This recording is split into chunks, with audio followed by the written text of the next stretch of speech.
Aloha, namaste. I am Alexis Cox. I am a graduate of level 1, 2, and 3 of SAM's certification class, and I am a huge advocate of these classes. They have been life-changing for me. I began my path as a yoga teacher with some background in Ayurveda, and I would try to integrate these two sciences in my classes, in my private students.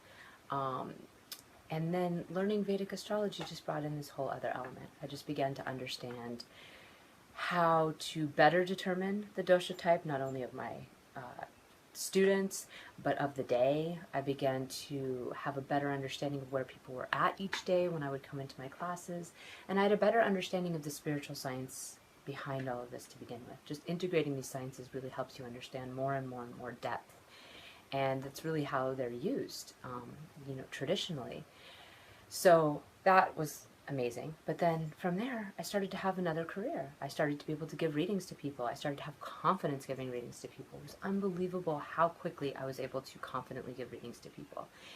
Starting off simply and then getting more and more advanced as I went through the programs. I went through level 1, I went through level 2, and I had a new career. By the end of level 2, I was doing as much astrology as I was teaching yoga.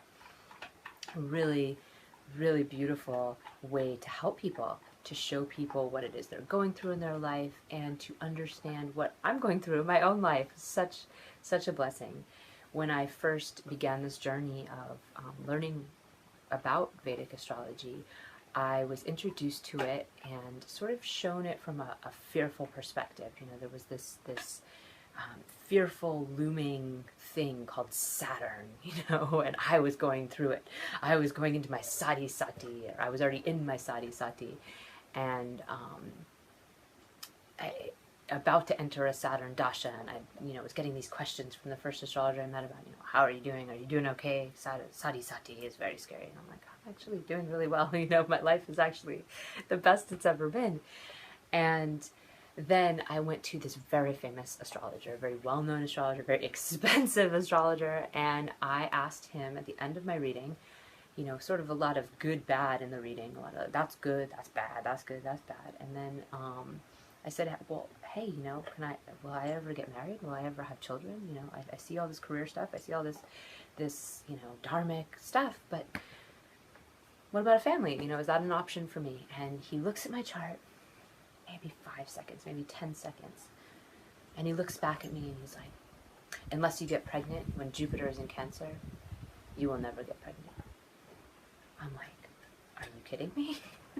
I'm never going to get pregnant if I don't get pregnant when Jupiter's in Cancer. Jupiter was about to transit Cancer probably about 10 months away from then. It was less than a year. I'm not even in a partnership at this time. And I'm supposed to, meet the partner, get ready to have babies, and get pregnant all in this short amount of time.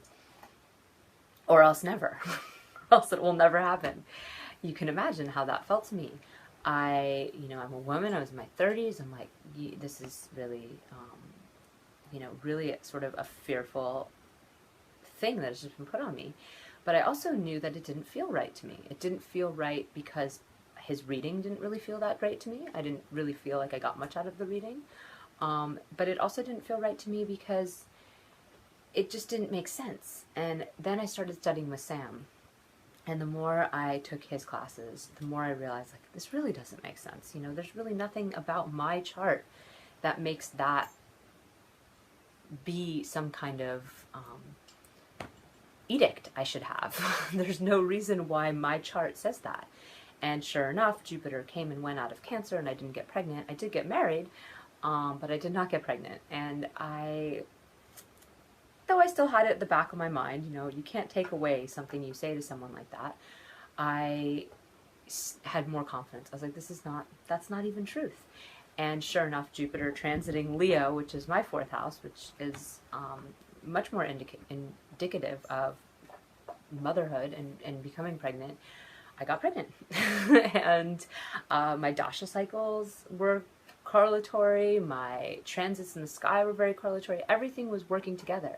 And had that astrologer really looked at my chart, I have to believe he could have seen that it might have happened at a different time.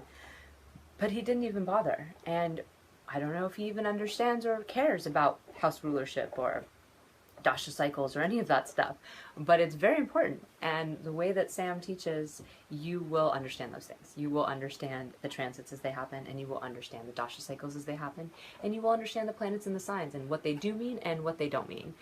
And you will not make statements like that to your customers or your clients, and you will not make statements like that to yourself. You will not feel so much fear about what's upcoming in your life. You'll understand it's all part of a grander plan.